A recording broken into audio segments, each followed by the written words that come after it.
and I'm just so excited about our program. Today is our birthday, and it's a time for us to celebrate sisterhood. And today I'm going to talk to you about preserving life, the Sister Nation Mentoring Program, and the need for mentoring.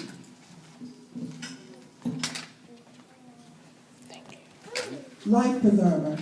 Whose life are you saving? Life, being, existence, living, the experience of being alive, the quality that distinguishes a vital function from being a dead body. Preserver, protector, guard, conserver, to keep alive or in existence, making lasting, to keep safe from harm or injury, to protect or spare. After looking up life and then preserver, I then Googled the word life preserver, and this is what I found. A preserver, a ring, belt, jacket made of a material that floats in water, designed to prevent drowning by keeping the wearer's head and shoulders above water. Can we all agree that me and you, we're something like life preservers? Every day we unconsciously preserve life when we encourage our children to do their best, tell a friend that they are going to make it, talk to someone out of doing something that they will regret. Everybody in this room has the capacity and the ability to save lives. Storms. There wouldn't be life preservers if there were not storms. Can we all agree we all have experienced storms in our lives? Some of us are headed for a storm. Some of us are just coming out of a storm. Some of us are right in the middle of a storm at this very moment. The storms in our lives. The storms in our lives represent problems, issues, struggles, loss, and difficulties. These are the things that alter our lives, whether good or bad. Storms are the dark days in our lives when we need support, a listening ear, and a shoulder to cry on. These are some of the storms our young women are facing today. Sexual identity crisis, rejection, rape, victims of divorce, bullying, domestic violence. It is a fraction of the issues they have to navigate through. With these issues come emotional pain that requires love, understanding, and support. We all have been teens before, so we know that this is a time when we felt the most loneliest and like no one understood us. Our little sisters need people who will prevent them from drowning in the storms of life. Now, let's look at the function of a life preserver, the device used for saving people's life or prevent them from drowning. First, we have the ring. The ring is the thing. Say it with me. The ring is the thing. The ring represents mentors, parents, uncles, aunts, neighbors, community leaders, and teachers, the church.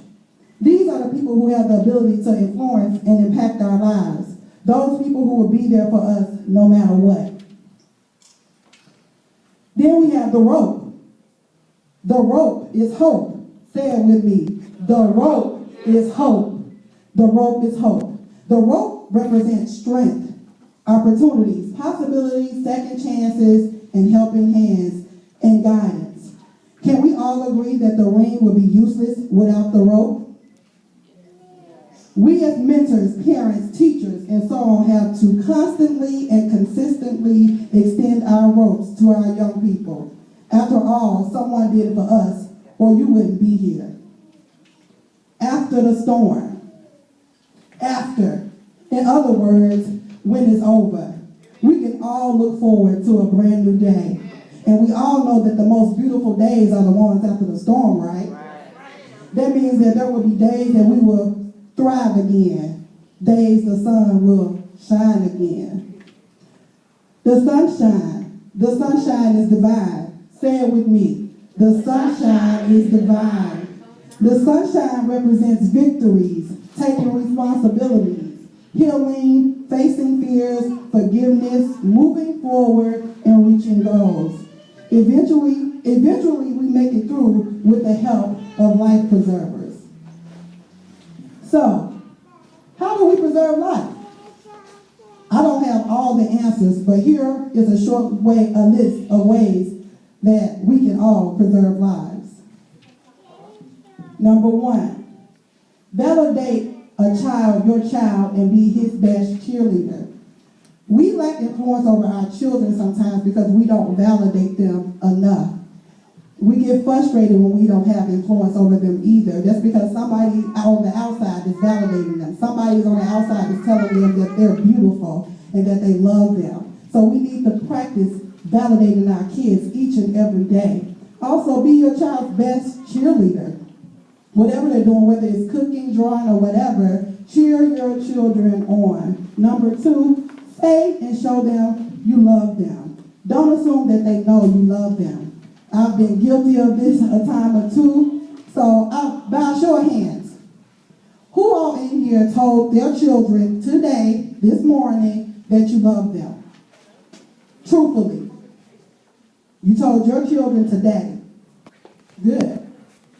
We got some work to do. Every day we should be telling our children we love them. It starts at home, and it says a lot of our problems will be eliminated if we were constantly validating and telling our children we love them. Number three, be an example in the midst of fault. We can't be hypocrites. We can't tell our kids to not do something that we're not doing. Also, admit your faults. We were teens before. So sometimes we forget that we were teens and we place high expectations on our kids. So admit your faults. Admit, you used to be promiscuous, or you ran away, or, different things of that nature. Number four, give them the help that they need. It's so imperative when we start struggling with our kids. I struggled with my oldest daughter for a long, long time, and out of guilt and shame, I tried to deal with it on my own, and it caused a whole bunch of pain in my family. So when your kid is waving a red flag, reach out, ask the neighbor, ask your sister, ask somebody to intervene, wave your hand, don't be ashamed, because we're doing the best we can, and it takes a village. So wave your red flag and let somebody know, look, I need some help with her, okay? So the next one is stand in the gap for others. Nothing boils my blood more than hearing people say that generation is this and that generation that. We created this generation, so we are responsible for them. It's in the Bible that we're supposed to be teaching those young women how to be young women. So we are responsible for where they are right now. So stand in the gap for others. If somebody next door to you, you got young women in your family, next door at your church, stand in the gap. It's important. So let me share with you quickly how Sister Nation preserves life. The letters in Sister Nation stands for Sophisticated Intelligent Sisters Taking Empowerment, Reaching Nations and Trailblazing in Newness and Oneness. We preserve life through mentoring and sisterhood. While most organizations focus their mentoring on sports, arts, and academics, we focus more on the psychosocial development of a girl.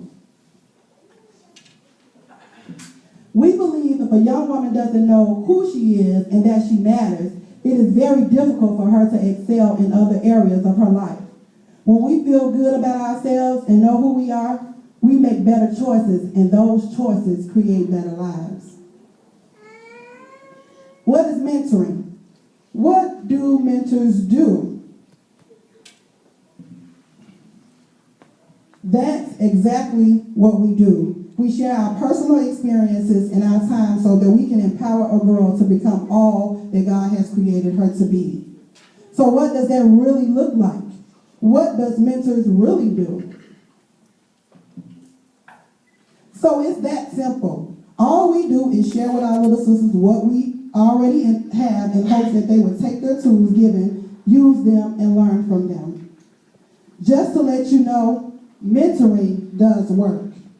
According to an article I was reading about the benefits of mentoring, states, in addition to making children more confident in their schoolwork and relationships and more trusting of their parents and guardians, guardians, mentoring makes youth 52% less likely to skip school, 47% less likely to begin using illegal drugs, 37% less likely to indulge in premarital sex, and 27% less likely to begin using alcohol, and 33% less likely to be violent or hit someone.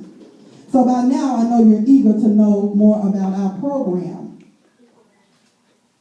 In the Sister Nation Mentoring Program, our focus will be on the youth girls in our communities whose lives can be enriched through the guidance of an older, more experienced person. So next I will be sharing with you our vision, our mission, programs offered, and when we meet. Along with mentoring, we promote sisterhood amongst women, young women. We believe that sisterhood should be taught early in order for our young women to learn how to embrace each other. We model positive decision-making skills and empower little sisters to make responsible choices based on their individual experiences. Our mission. Because we know we cannot save every girl, it is our desire to collaborate with other organizations that cater their service to young women. We understand that Sister Nation may not be for every girl, but we want to preserve life by pointing them in the right direction so they can get the help that they need. These are the programs that are offered. We are in the first phase of our program, which only involves group mentoring. We plan to start the one-on-one mentoring component by the middle of 2015. Our calendar is full of things to stay in touch with our young sisters. We know that relationships take time to develop, so it is important that we spend as much time as we can together learning and growing. So now that you know what we do, who we are, and when we do it, I want to share some, I'm sorry. We back up. This is when we meet, We meet every first and third Thursdays from 6 p.m. to 9 p.m. We meet every second Friday for workshop from 7 p.m. to 9 p.m. We meet every last fourth Saturday for community service from 10 a.m. to 12 p.m. and fourth Saturday from 12 p.m. to 3 p.m. for our outing. So every month we have a sister outing where we just go hang out and do what we want to do. So now that you know who we are, what we do, and when we do it, I want to share some successes and our future plans for our organization. We have completed 1 year of successful mentoring. Yeah. We have 15 girls in our program who have taken the sisterhood oath. We are completely funded out of the pockets of our mentors. I don't know, we're in our first phase, so with grant writing, you have to have a track record of doing things, so we have to prove that our program is working. So we have some phenomenal mentors who fund this program out of their pockets, and I just want to say thank you, ladies. I love you so much. They are also dedicated and compassionate. I was going through a thing a couple of months ago, about 6 months ago. You know how we get weary when we're doing something for God and things don't look like it's supposed to look, how you show it to you, so you get weary. And I had some amazing sisters to walk into my life, and I'm just so grateful for them. So they are dedicated. The girls love them. They love the girls, and I'm just so grateful for them. We have young women who have blossomed over the year and are better communicators. When we first started Sister Nation, you know how women can be, we come in the room, we try to size each other up, we don't want to talk, and we are timid. So now they're in the room, you would know how they were from day one. They're totally different. They hug, they love on each other. It's a beautiful thing, I'm telling you. Our program is catered to today's girl. And that only means that we meet them in their world. We don't put all these expectations on them. We don't forget that we were teenagers. They come in their room. We have what we call the no judgment zone. We have what we call the free zone. That means that they can express any emotion that they have, whether it be bitterness, frustration, so they can get it out. There's no judgment in the room. So we just come in there, we have a subject, and we talk, and we have a good time. We love on each other. But we let them, what they say, turn up. So that's what we let them do. Okay. Our goals. By 2015, we plan on, like I said, plan on starting the phase 2 of our program, which is the one-to-one mentoring component, but we need more mentors to do that. By 2016, it's a dream of mine to have a Sister Nation intervention house for runaway girls. I just want to stress, I'll be on Facebook all the time and I see these pictures of these babies every day. And nobody is snatching these babies. Nobody is coming to their yards and snatching them. They are leaving. And they're leaving because nobody is listening. That's why they're walking off from homes and things like that. They need someone to talk to. And when they get frustrated, they run off. So my dream is to have a Sister Nation intervention house for girls. It's just an intervention house where they come there for 3 days. They're probably frustrated with mom. They come there, stay, we call mom in, kind of talk to them a little bit and refer them out somewhere if they need be.